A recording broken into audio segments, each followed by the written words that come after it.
bonjour à toutes et à tous, c'est l'Abri des Pages, j'espère que vous allez bien. Aujourd'hui, on se retrouve dans un nouvel épisode de mon podcast hebdomadaire du Parler Vrai ou True Talk pour les plus bilingues d'entre nous.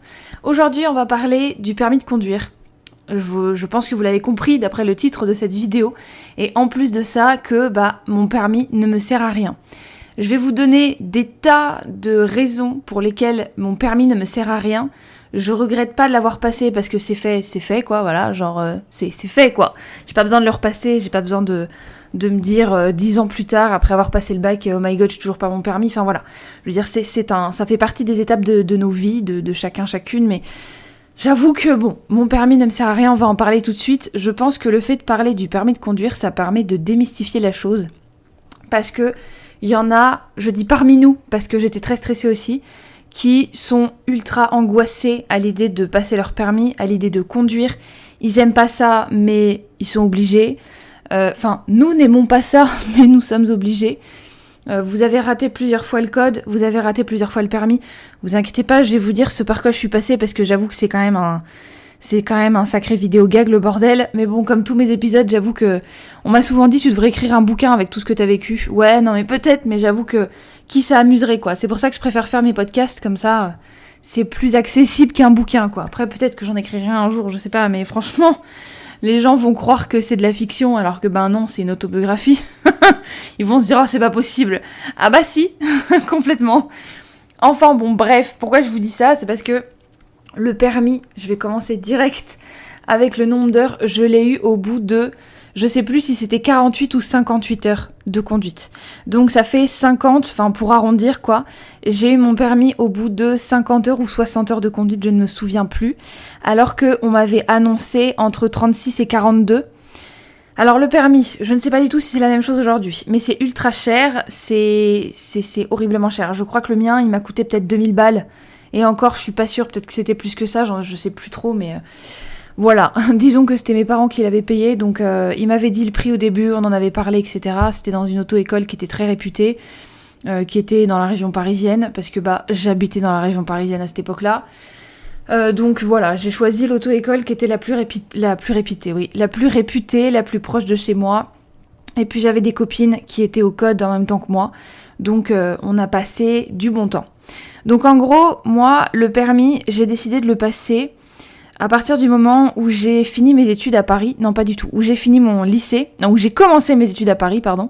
Donc je finissais le lycée, j'avais fait une année de post-bac pour préparer des écoles de commerce et tout. C'était de la merde, j'ai pas aimé. J'ai abandonné au bout de la première année, que j'ai quand même fini et validé entre guillemets, parce que ce n'était pas des notes éliminatoires que j'ai eues, donc c'est plutôt pas mal.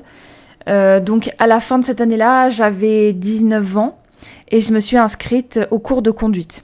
Alors le fait est que comme c'était une école de conduite assez réputée, il y avait des listes d'attente de malades. Donc j'ai demandé à passer le code au mois de décembre, donc juste après mes 19 ans quoi, puisque je suis née fin août. Donc j'ai demandé l'auto-école à ce moment-là, et en fait il y avait des listes d'attente de fous, et j'ai pu commencer à aller suivre les cours de code, ou alors est-ce que je me mélange là ? Non, j'ai pas l'impression de me mélanger. Je me souviens plus. Mais en gros, ou alors j'ai commencé à 18 ans peut-être ? Ah, peut-être que j'ai commencé à 18 ans. J'ai commencé à 18 ans ? Non, pas du tout. Attends, parce que 18 après si je commence en décembre 19, et ça fait 20. Ah ouais, en fait oui, pardon, j'ai commencé les cours de conduite à 18 ans. C'était au mois d'avril, je crois, de mes 18 ans. Je peux plus vous dire quelle année parce que je me souviens plus. Mais je crois que c'était vers 2014-2015 par là. 2014, j'ai commencé à passer le code en avril et j'y suis allée tous les jours, tous les soirs, 1 heure. Enfin, c'était jusqu'à 2 heures, mais moi je faisais 1 heure parce qu'après t'as la tête qui pète en fait. Donc on y allait 1 heure avec mes copines de 18h à 19. Après de 19h à 20h, on rentrait à pied, on se baladait dans le village, etc. Enfin bref, on kiffait la vie quoi. Et puis voilà, et à raison de 1 heure de code par jour, j'ai pu m'inscrire à l'examen du code au bout de 3 semaines. Donc voilà, donc en gros, 3 semaines de code intensif, 1 heure par jour. Je me suis plutôt débrouillée comme ça. Et puis voilà. Et du coup, ça fait que... Ou alors c'était mai-juin. Non, il me semble que ça concordait avec ça. Mais bon, comme je faisais un stage en école primaire à ce moment-là, je me souviens plus comment je faisais pour faire mon stage en école primaire, puis ensuite aller suivre les cours de code. Mais c'est possible, hein, c'est peut-être juste que je m'en souviens plus trop bien, quoi. Ah la vache, la vieillesse, je te jure. Et j'ai passé mon code le 9 juillet et quelques, un truc du genre, je m'en souviens, je sais pas pourquoi, mais bon, ok. J'ai passé le code début juillet, et je l'ai eu du premier coup à 36 sur 40. Aujourd'hui, je ne sais pas si on t'autorise encore 4 fautes, ou si on t'en autorise 5. Parce que je crois que 36 sur 40, c'est le minimum pour avoir le code. Enfin, de mon temps. 35 sur 40, je crois que tu l'avais pas. Il me semble. Mais bon, moi j'ai eu 36 sur 40 sur des questions cons en plus. Donc je regrette un petit peu, mais c'est pas grave. Je l'ai eu quand même. Et après, j'ai pu m'inscrire au permis. Et c'est ça qui a pris un peu de temps parce que j'ai fini en juillet. Je voulais m'inscrire en août dans la foulée. Et j'ai commencé les cours de conduite en décembre 2014. Donc je commençais mes études à Paris. Et j'avais 2 heures tous les week-ends. Tous les samedis, j'avais 2 heures de conduite. Et en fait, au début, quand on te donne le nombre d'heures hypothétiques d'heures de conduite qu'il te faut, on te fait passer un petit test sur un simulateur, donc sur comme un truc dans les arcades, quoi. Tu t'assois dans une fausse bagnole et puis t'as un volant et puis t'as un espèce de truc en 3D. Et moi, j'ai écrasé un chien et 2 vieilles dames, je crois. Ou 2 chiens et une vieille dame, je sais plus. Mais en tout cas, il y avait un chien et une vieille dame dans le lot. Mais c'est hyper sensible, c'est pas du tout une vraie voiture, c'est un délire. Et en fait, il y a des gens qui sont très forts en jeux vidéo d'arcade avec des voitures comme ça, des simulations de voitures en 3D comme ça. Moi, j'étais pas douée du tout, j'en avais jamais fait de ma vie. Et c'est assez drôle parce qu'on te dit en général, les garçons, ils ont besoin de moins d'heures de conduite que les filles. Je peux te dire que c'est vrai, parce qu'il y a plein de gars qui ont passé Alors peut-être qu'ils savaient mieux utiliser un simulateur que moi, hein, je pense qu'il y a ça aussi qui joue. Parce que utiliser une technologie pour savoir combien d'heures il faut, moi je te dis, tes preuves de conduite, tu vois un petit peu comment je me débrouille, quelles sont mes connaissances, si j'ai fait de la conduite accompagnée ou pas. Et en fonction de ça, voilà quoi. Alors je sais qu'il faut minimum 20 heures de conduite avant de passer le permis. Donc au bout de 20 heures, ça y est, tu peux potentiellement t'inscrire au permis. Il faut 20 heures minimum. Comme ça t'annonce un petit peu la couleur au niveau du porte-monnaie. Après, moi aujourd'hui, je ne sais pas si c'est encore ça, mais je pense que ça doit pas avoir trop changé. Et en fait, alors t'as une durée de validité de 3 ans pour le code, donc t'as 3 ans pour passer le permis. Je sais plus si c'est 3 ou 5, un délire comme ça. Mais bon, ça se comprend, franchement ça se comprend. Et en fait, quand j'ai fait le simulateur, on m'a donné 42 heures, je crois, truc du genre. Et moi j'étais en mode, ouais d'accord. Bon, il se trouve que dans mes souvenirs, c'était au bout de 36-38 heures que j'étais prête, je me sentais prête. Donc, ah non, c'est peut-être 48 heures, je pense.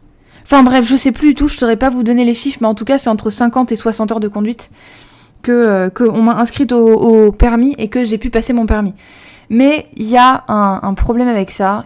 Dans les écoles de conduite, ils profitent du fait que t'es pas prête, entre guillemets, pour te faire raquer et pour te faire payer toujours plus.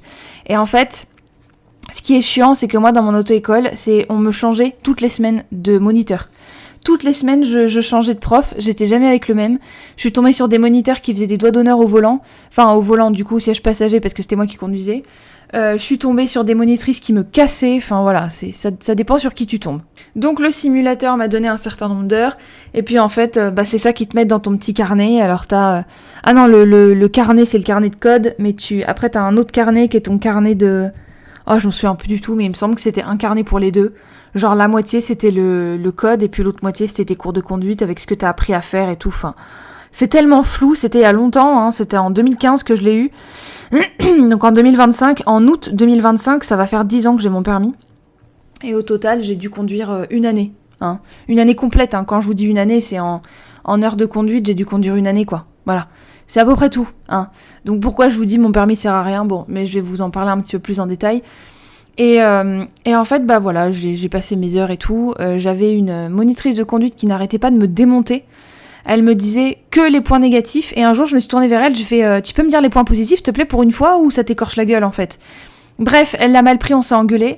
Elle m'a traité de conne, elle m'a dit pétasse ou je sais pas quoi. Moi, j'étais écoute, pétasse toi aussi, salut. Mes parents ont entendu, ils ont dit c'est qui celle-là ? C'est ma monitrice d'auto-école. Enfin bref, ça a fait un foin terrible parce que moi, je peux pas en fait tolérer que ma monitrice d'auto-école m'insulte et me défonce. Mais je savais pas ce qu'elle avait celle-là, mais c'était une folle quoi, vraiment, elle avait un problème. Hein. Le fait d'insulter son élève comme ça, c'était pas celle qui faisait des doigts d'honneur au volant, mais j'avoue que, enfin bref. Après, j'ai réussi à avoir toujours les deux mêmes. Mais ça a été compliqué, parce qu'il y avait tellement d'attentes, il y avait tellement d'élèves qui s'étaient inscrits que c'était un petit peu compliqué. Et au final, donc j'ai fait des cours de conduite de décembre au mois d'août, Et en fait, j'ai passé mon permis le jour de mon anniversaire.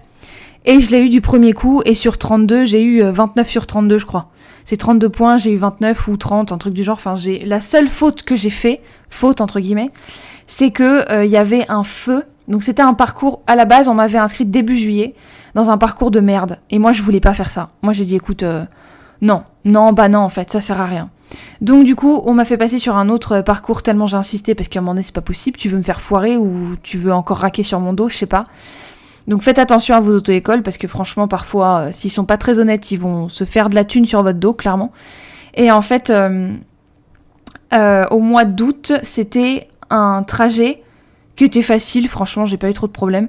Mais il y avait un feu qui passait du vert au rouge sans passer par le orange. Et le orange, on le voyait à peine pendant une demi-seconde.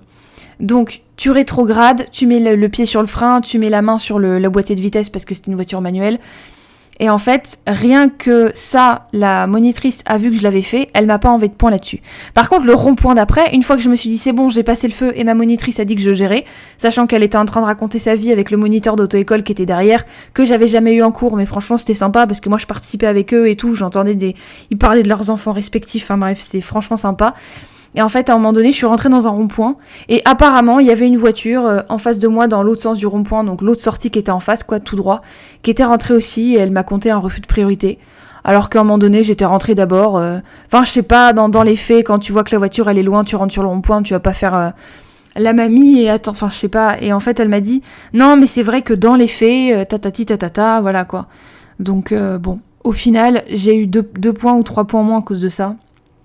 C'est pas bien grave, mais c'est le seul truc que j'ai fait, quoi. Voilà. Et c'est à peu près tout, en fait, pour les cours de conduite. Moi, j'étais très stressée parce que j'ai toujours vu la voiture comme étant un lieu potentiel de mort, mais c'est le cas. Donc, bon, voilà. Après, j'ai jamais fait de conneries au volant. Enfin, peut-être une, mais... Enfin, 2. En fait, ouais, peut-être deux. Mais je vais vous les raconter, vous inquiétez pas, vous allez tout savoir.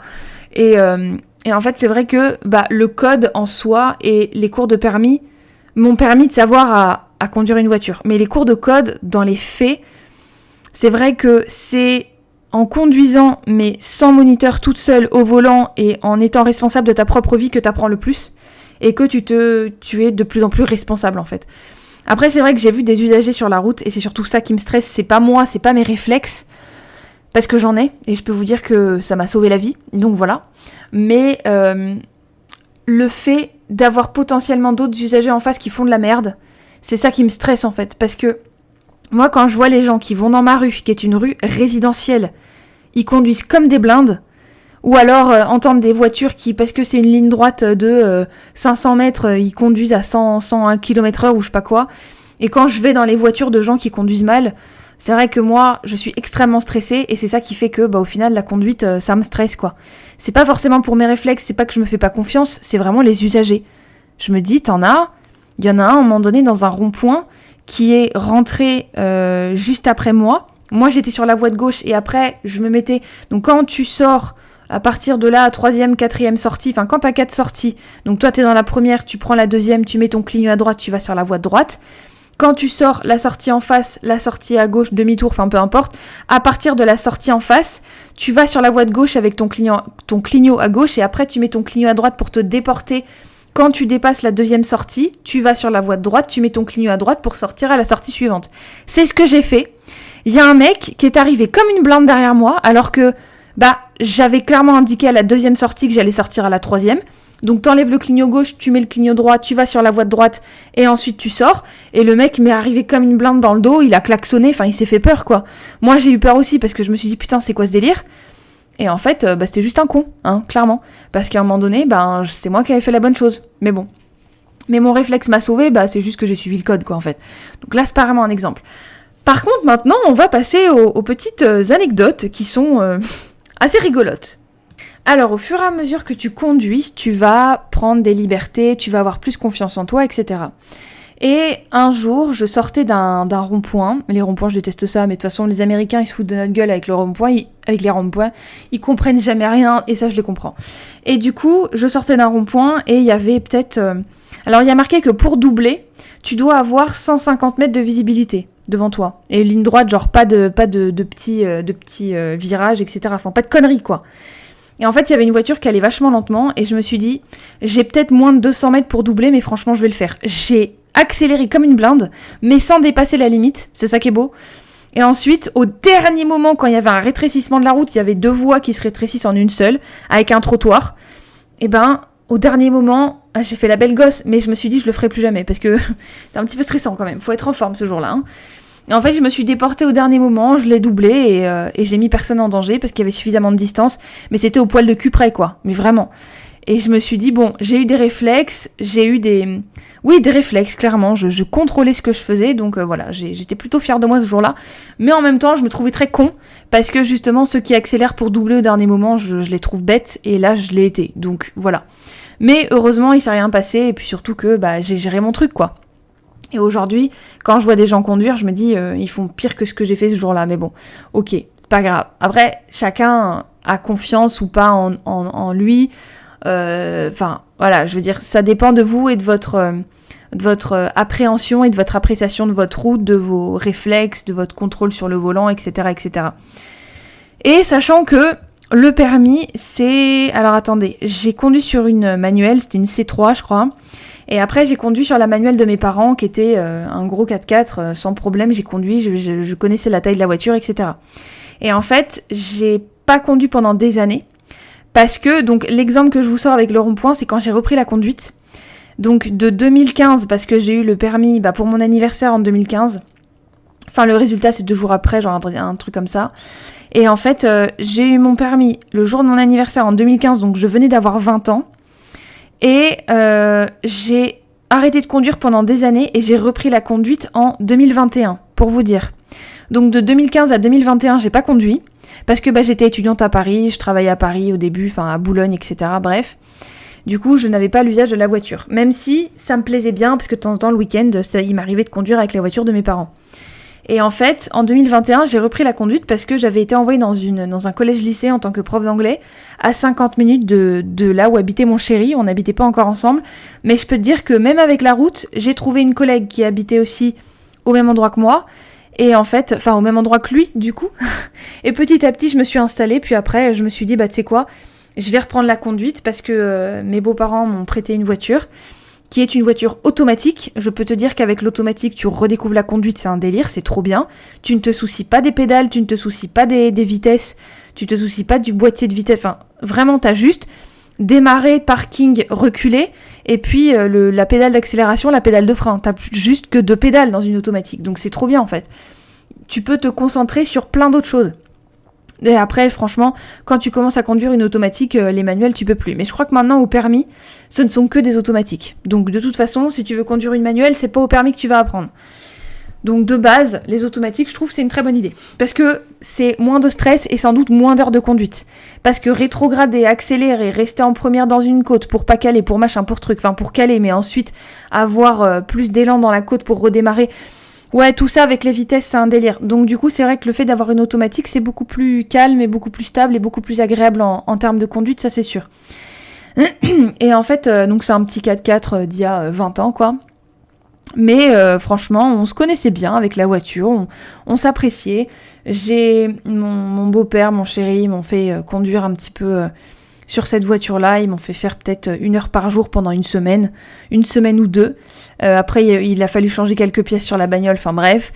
Et j'ai repris la conduite. Et du jour au lendemain, je me suis mise à conduire. Déjà, avant, j'étais en covoiturage, mais j'étais passagère. Et je suis passée à passagère à conductrice de 50 minutes aller, 50 minutes retour pour aller au travail tous les jours. Et c'était au mois de juin ou au mois de mai, je sais plus. Et en fait, c'était parce que la collègue qui m'accompagnait n'était pas disponible ce jour-là, et donc je me suis mise à conduire en fait, et parce que j'avais pas le choix, et je me suis rendu compte que le fait d'avoir une deadline pour pouvoir être agréablement chez soi et pas avoir, parce que moi du coup je louais un truc sur place, pour pas être trop loin de mon école, parce que avant j'avais pas de covoite, mais quand j'ai appris que cette collègue habitait au même endroit que lui, et que j'allais pouvoir faire du covoiturage et m'installer chez lui petit à petit, tout a été fait en même temps, donc j'ai repris la conduite, j'ai déménagé, tout ça en même temps, mais je déconne pas. Et du coup, j'en profitais pour faire mon déménagement toute seule avec ma petite voiture. Ah, c'était une sacrée aventure. Aujourd'hui, quand je pense à ça, je me dis, mais... waouh, c'est pas que j'ai vieilli et que je suis plus capable de faire tant de choses, mais c'est juste que je suis beaucoup plus posée et que rien que d'y penser, ça me fatigue. Mais je me dis, je l'ai fait, donc je peux être fière de ce que j'ai fait. Mais bon, waouh, quand même, quoi. Et en fait, il m'est arrivé que les voyants rouges sur le tableau de bord, les gars, ne démarrez pas la voiture. Non, c'est pas possible. Moi, j'avais un voyant rouge pendant 30 minutes ou 25 minutes sur le tableau de bord. Mais il faut savoir que la voiture que je conduisais, étant donné, enfin c'était une Daihatsu, donc Daihatsu ça n'existe même plus en France depuis plus de 10 ans. Et en fait c'est une voiture japonaise, et les voyants restaient tous allumés pendant genre 5 minutes, et petit à petit ils s'éteignaient les uns après les autres. Donc moi je regardais pas forcément, je savais qu'ils s'éteignaient pas. Après il faut savoir que dans une automatique t'as un frein parking. Ma rue elle est plane, donc je ne mettais jamais le frein à main. Et il se trouve que mon chéri, en garant la voiture parce qu'il en avait eu besoin pour je sais plus quoi, il avait mis le frein à main. Et du coup, moi j'ai pas regardé parce que ça faisait des jours que je conduisais, parce que j'ai conduit pendant 1 mois et demi, tous les jours la voiture. Et en fait, je mettais jamais le frein à main puisque c'est plat. Et comme lui, il conduit sur une manuelle et qu'il conduit jamais sur une automatique et que par réflexe... Ok, j'ai eu le ok, tout va bien. Et par réflexe, il met toujours le frein à main, il a mis le frein à main sur l'automatique. Et moi, je regarde jamais, puisque ça fait pas partie de mes réflexes. Et en fait, j'ai conduit pendant 25 minutes comme ça, que des côtes, en plein mois de juin, avec le frein, et il y avait le voyant rouge du frein sur le tableau de bord. Et en fait, quand j'ai appelé la dépanneuse, parce que forcément, j'ai eu un accident, j'ai évité l'accident avec mes réflexes. J'avais pas la même confiance en moi qu'aujourd'hui, j'avais beaucoup plus confiance en moi qu'aujourd'hui. J'étais beaucoup plus dans la conduite, j'aimais ça, je me sentais vraiment pousser des ailes, le fait de conduire, ça te donne une liberté incroyable. Et une confiance en toi aussi incroyable. Mais, disons que je conduisais donc à 60... je me suis rendu compte que j'avais plus de frein. Du coup, j'ai cramé les freins, forcément. Et en fait, la dépanneuse m'a dit, heureusement que je n'ai pas baissé le levier du frein, parce que le frein à main qui était levé, c'était ça qui me donnait encore un petit peu de frein. Parce que si je l'avais baissé, donc si je l'avais pas gardé levé, ouais, c'est sûr, il me serait arrivé un truc, ouais. Là, peut-être que je serais même pas là pour en parler. Parce que j'étais sur une longue route à 70 km/h, et en fait, j'étais censée ralentir parce que c'était une entrée de village à 50. Je ne peux pas ralentir, je suis à 70, je me prends un dos d'âne de ouf, et je me dis, oh putain, qu'est-ce qui se passe ? Je vois qu'il y a des voitures qui sont en train de ralentir devant moi, mais il y a un parking de la boulangerie sur le côté gauche. Donc il allait falloir que je traverse la route. Et il y avait des voitures qui arrivaient sur la route d'en face, mais au loin. Et je me suis dit, t'as une demi-seconde pour réagir, sinon t'es morte. Et donc j'ai fait une embardée sur la gauche, d'un coup comme ça, j'ai tourné le volant d'un coup à gauche, pour aller sur la voie d'en face et donc atteindre le parking qui était... si vous voulez, j'étais sur la route de droite, quoi. Je roulais à droite comme on roule tous en France, MDR. La route de gauche, il y avait personne, mais c'était là qu'on pouvait, tu peux tourner, quoi, couper la route pour atteindre le parking de la boulangerie. Et moi, c'est ce que j'ai fait. Et il y avait personne, parce qu'il était 9h du matin. Ou 8h30, je sais plus, bref, par là. Et du coup, les gens arrivaient petit à petit pour acheter leur pain, mais il n'y en avait pas beaucoup. Et du coup, j'ai fait plusieurs tours de parking pour laisser la voiture ralentir toute seule. Oh la trouille que j'ai eue, et à un moment donné, je me suis dit, qu'est-ce qui s'est passé ? Je vais voir, je vais prendre un petit peu de temps, quitte à arriver en retard au boulot, il n'y a pas de problème. Et en fait, j'ai vu que le frein, il était mort, mais mort de chez mort. Du coup, j'ai appelé quelqu'un, un client de la boulangerie qui était en train de rentrer, qui a conduit la voiture et qui m'a dit, là, effectivement, il fonctionne 1 fois sur 3. Donc, je pense qu'il va falloir que vous appeliez une dépanneuse parce que ne reprenez pas la route avec ça, sachant qu'il y avait une route à 130 qui arrivait juste après. Donc, du coup, j'ai appelé la dépanneuse. Et c'est là qu'ils m'ont dit, oui, vous avez cramé les freins, machin, bref. Au début, quand je suis... c'était chez Noroto, mais bon, tous les mêmes, ils se sont payés ma tête. Moi, je me suis énervée, je leur ai dit, écoutez, ça vous est jamais arrivé, ça ? Sans déconner ? Ça vous est jamais arrivé d'avoir des accidents de façon débile ? Parce que c'est toujours de façon débile qu'on a les accidents les plus graves, en fait.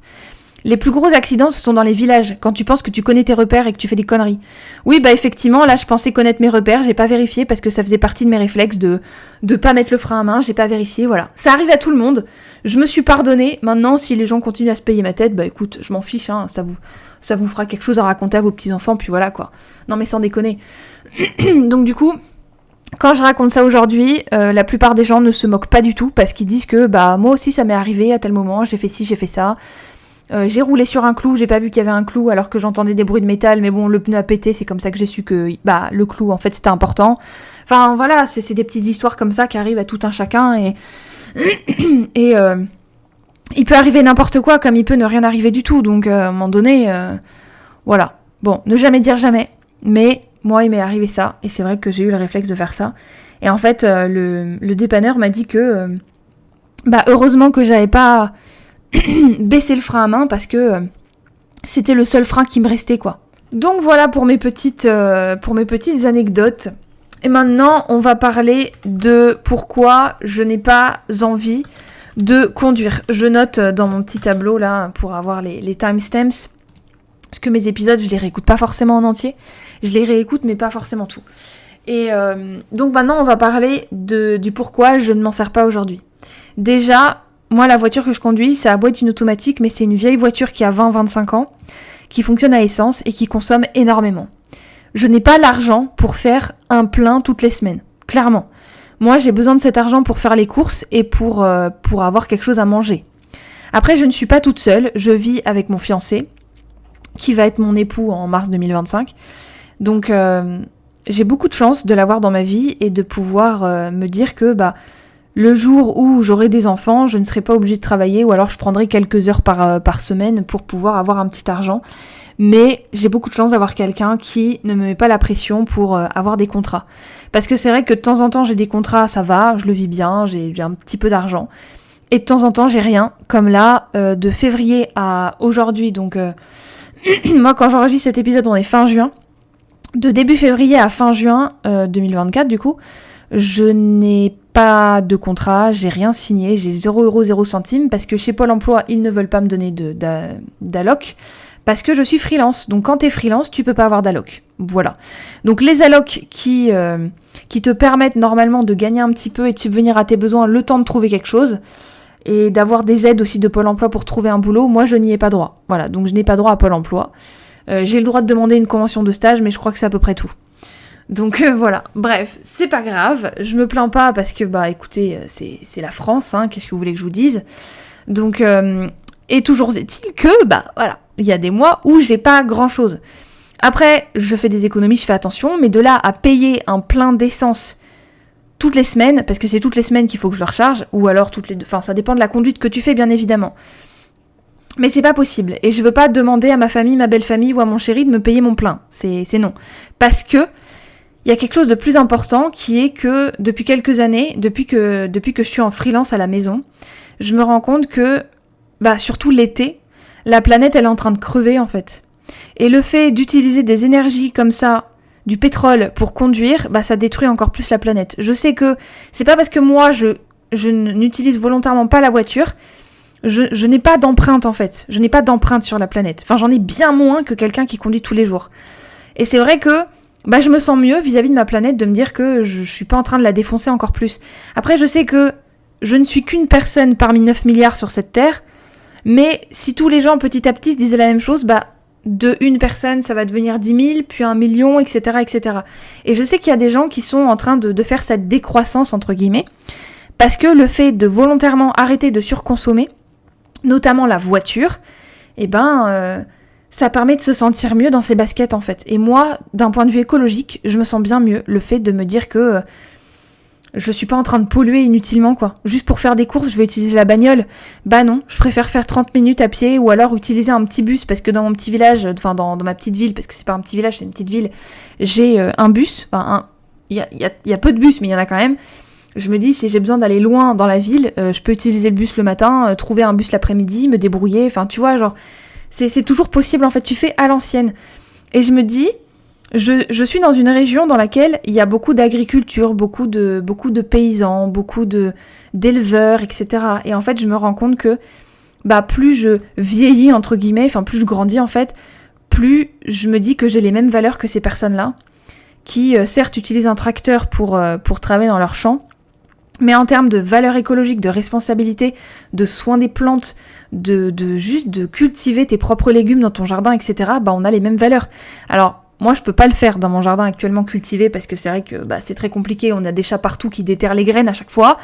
Et quand on a planté des plants, la chaleur fait tout crever en fait. Donc du coup, il y en a certains qui me disent, moi j'ai essayé de planter des fraises, mais la moitié des plants sont morts, et puis l'autre moitié, on essaie de voir comment les relever. Nous on avait planté des plants de poirier, il y en a un des deux qui est crevé, mais complètement cramé le truc.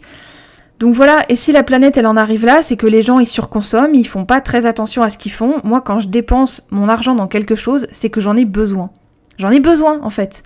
C'est-à-dire que à un moment donné, je viens au moment où je peux pas m'en passer de tel truc, parce que ça me permet de vivre en fait. Donc après, je m'autorise des petits plaisirs bien évidemment, sinon je ferais pas de haul sur ma chaîne, ça c'est une évidence. Mais c'est sûr que je suis bien plus responsable de mon porte-monnaie et de mes dépenses qu'avant, parce que je me rends compte que c'est important en fait. Et il y avait un jeune homme qui faisait une vidéo il y a quelques semaines, il y a quelques mois, je sais plus exactement. Et en fait, il disait que, demande à un homme de tenir une bêche et de bêcher ton champ comme ça toute la journée. Est-ce que tu crois qu'il va être capable ? Non, parce qu'aujourd'hui, on est tellement dépendant de nos téléphones, on est tellement dépendant de nos bagnoles, on est tellement dépendant de tout, qu'au final, on ne sait plus rien faire sans.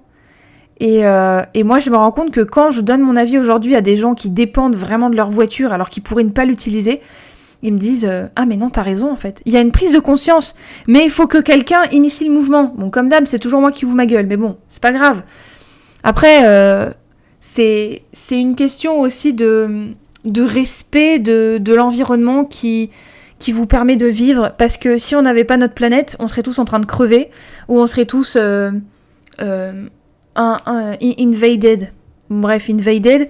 On serait tous en pleine invasion d'extraterrestres parce qu'ils se diraient les humains c'est trop des cons, ils ont une planète, ils la détruisent. Ouais, c'est sûr, parce que les générations futures, on va leur donner quoi comme vie en fait. Donc moi, tout ça, j'y pense en fait.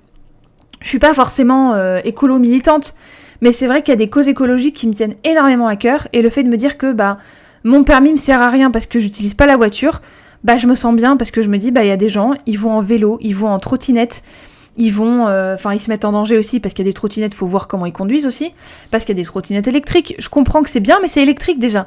Donc c'est un petit peu moins, je connais pas assez bien les chiffres, mais je pense que c'est quand même bien moins polluant que d'utiliser du pétrole, quoi. Donc voilà. Après, les fous du pétrole, les manias et tout, ils vont quand même crever nos sols et être multimillionnaires dans les pays style Qatar, Arabie Saoudite et tout. Enfin, je crois que c'est là-bas les plus gros plans de pétrole, Dubaï et tout. Émirats Arabes Unis, pardon. Arabie Saoudite aussi, ça vient de là-bas. Je sais plus exactement d'où vient notre pétrole à nous, mais bon, bref, ils s'arrêteront pas de puiser dans les sols. Mais le fait de pas utiliser tout ça, effectivement, d'un point de vue écologique et d'un point de vue respect de la planète, je me sens mieux en fait. Et le fait de ralentir, ça je trouve ça dingue. Parce que la voiture, alors il y en a qui se sont payés ma tête en me disant mais genre dans ta vie actuelle, dans ta petite ville à la campagne, t'as besoin de ralentir. Bah oui, on a tous besoin de ralentir. Peu importe le lieu de vie, tu as besoin de ralentir, c'est ton esprit qui a besoin de ralentir avant tout. Et une fois que tu ralentis, que tu te poses et que t'apprécies la vie telle qu'elle est, tu ralentis en fait, voilà. Donc oui, tu ralentis. Et le fait de pas utiliser la voiture, ça me fait ralentir au quotidien. Au lieu de me dire, je prends la voiture en 30 minutes, je suis allée faire les courses, j'ai fait ce que j'avais besoin de faire, là c'est en 1h30, plutôt qu'en 30 minutes. Parce que je prends le temps, je me presse pas. Alors effectivement, j'ai le luxe de prendre le temps, parce qu'en ce moment, j'ai pas de contrat. Mais ça me permet aussi de prendre le temps de faire ces épisodes-là et ces contenus pour vous inspirer, pour vous divertir au quotidien. Moi, ça me plaît énormément. Si je pouvais faire mon métier là-dedans, franchement, moi, je signe tout de suite. Il n'y a aucun problème. Hein. Parce que vu les messages que je reçois, ça suffit pour me motiver. Même si j'en reçois pas beaucoup, mais pour moi, c'est beaucoup à mon échelle. Je le dis à chaque épisode, mais les retours que je reçois, c'est déjà énorme à ma petite échelle. Rien que ça me permet de rester motivée et de faire du contenu pour vous. Et voilà. Donc... c'est vrai que je raconte beaucoup mes histoires, mais c'est pour rebondir, pour mener un débat sur tel sujet. C'est toujours pour ramener quelque chose. C'est argument-exemple. Là, mon argument, c'est mon permis me sert à rien parce que je me dis, tu peux tout à fait te débrouiller sans. Après, je sais que quand j'aurai des enfants, si je peux en avoir bien évidemment, et si je trouve pas ça trop dangereux d'en avoir dans cette société de merde, je me dis peut-être que je devrais utiliser la voiture pour les emmener aux urgences s'il y a besoin ou pour y aller très vite, parce qu'à pied... c'est sûr que là, tu peux pas ralentir en fait. Mais il y a toujours des solutions, parce que je sais que le médecin où je vais, Bon, c'est pas forcément un pédiatre, mais les pédiatres, ça doit être à l'hôpital. L'hôpital, c'est 45 minutes de marche, donc c'est vrai qu'avec un bébé, c'est un peu plus compliqué quand même, parce que tu perds 45 minutes. Après, ça dépend, parce que si ton rendez-vous, il est à 15h, peu importe que tu mettes 45 minutes ou 5 minutes en voiture à y aller, ça reviendra au même, ton rendez-vous, il est à 15h. Enfin, tu vois ce que je veux dire. Donc, ça change rien à la façon dont tu vas. Mais c'est vrai que ça me permet de me dire que... après, je me pose la question, parce que honnêtement, le fait d'avoir une voiture et d'avoir un siège auto, tu peux avoir un accident, là, t'es responsable de ta vie et de la vie de ton enfant. Donc là, c'est quand même beaucoup plus important, en fait. Après, je sais que tout est possible à pied, il y en a qui n'ont jamais eu de voiture et qui arrivent à élever leurs enfants sans voiture, ça se passe très bien, c'est possible. Et voilà, après, ces valeurs écologiques, ce sont des belles valeurs, je trouve, que je veux pouvoir enseigner à mes propres enfants, en leur faisant connaître la nature, et en leur disant, voilà, la nature, tu vois, elle est comme ça. Et c'est beau, en fait. C'est beau parce que c'est ce qui te permet de vivre aujourd'hui. Et le fait de faire un câlin à un arbre, par exemple, il y a plein de gens qui vont se moquer, je suis sûre. Mais en même temps, ça te permet de reconnecter avec la terre que tu foules de tes pieds, en fait.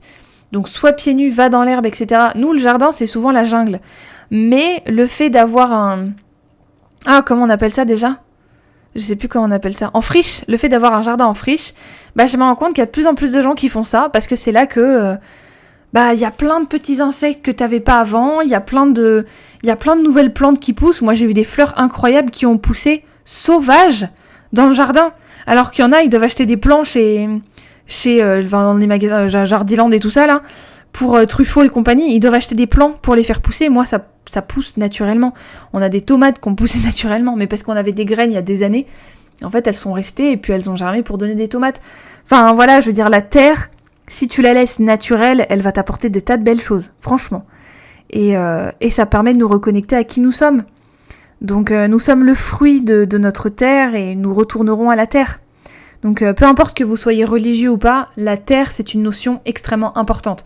Et pour moi c'est intimement lié au fait de ne pas conduire, parce que je trouve que en n'utilisant pas systématiquement ma voiture, je rends honneur à la terre. J'offre mon temps et ma vie à la terre en lui disant « Je ne veux pas te détruire, je suis consciente de mon impact écologique, donc je ne conduis pas parce que je ne veux pas te détruire encore plus. » À mon échelle, c'est pas grand-chose. Mais petit à petit, je vois clairement qu'il y a une prise de conscience et que les gens sont plus...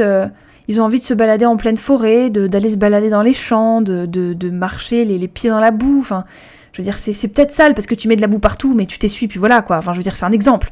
Mais tu reconnectes à ta planète. Tu te reconnectes à ta planète. Et ça, je trouve ça formidable. Et le fait de ne plus conduire... Alors, je dis pas que je conduirai plus jamais de ma vie. Je sais qu'il y a des jours où j'en aurai besoin. Enfin, sans doute, mais je me dis, le fait de plus conduire, ça me permet d'avancer plus lentement. Et on peut prendre le temps aussi. Et puis, dernier exemple, c'est ça que j'avais oublié. Pourquoi, volontairement aussi, pour l'emploi, je ne veux pas dire que j'ai une voiture, parce que déjà c'est une voiture qu'on me prête, donc c'est pas ma voiture, et je n'ai pas assez d'argent pour m'en acheter une, et neuve, c'est encore plus la surconsommation, là je supporterai pas en acheter une neuve, c'est pas possible. Je sais que c'est un luxe, c'est très agréable et tout, mais moi je pense que déjà j'ai pas l'argent, donc le débat s'arrête là. C'est que, il y a des gens, encore plus dans l'éducation nationale, parce que c'est là que j'ai été pendant 3 ans quand même, c'est pas rien, même s'il y en a qui me disent « Ouais, 3 ans t'es débutante », ouais mais c'est pas rien quand même, excusez-moi. On m'offrait des postes à 30 minutes en voiture de chez moi. Et les gens qui habitaient dans cette ville, on les envoyait dans ma ville, en fait. Et je me dis, à partir du moment où tu dis à ton employeur, je n'ai pas de voiture, c'est pour ça que je demande de travailler dans des entreprises, dans des commerces ou peu importe, locaux, c'est parce que la vie d'avant, en fait, il y a plusieurs siècles de ça, parce que malheureusement, ça fait quand même plusieurs siècles que c'est le cas. Enfin, pas beaucoup, mais ça fait il y a 300 ans, par exemple. C'était déjà différent, en fait. C'était pas du tout comme aujourd'hui. C'était une vie de village, une vie de petite ville. Tu naissais dans un lieu donné, tu grandissais dans ce lieu donné, tu travaillais, tu te mariais, tu mourais dans ce lieu, en fait. De temps en temps, t'allais voir les villages alentours, mais tu pouvais très bien vivre. Ce n'était pas de la survie, c'était de la vie dans ton endroit, en fait. Dans l'endroit où tu as grandi, où tu es né, où tu as vécu. Il y avait la naissance, la jeunesse, l'âge adulte et la vieillesse toujours au même endroit en fait. Les gens ne pensaient pas que l'herbe était plus verte ailleurs, ils le pensaient peut-être, mais ils ne le faisaient pas parce qu'ils ne le pouvaient pas. Après, le fait de me dire par exemple qu'un jour si je veux, parce que moi la Bretagne, c'est un endroit que je trouve incroyable, la météo elle est incroyable.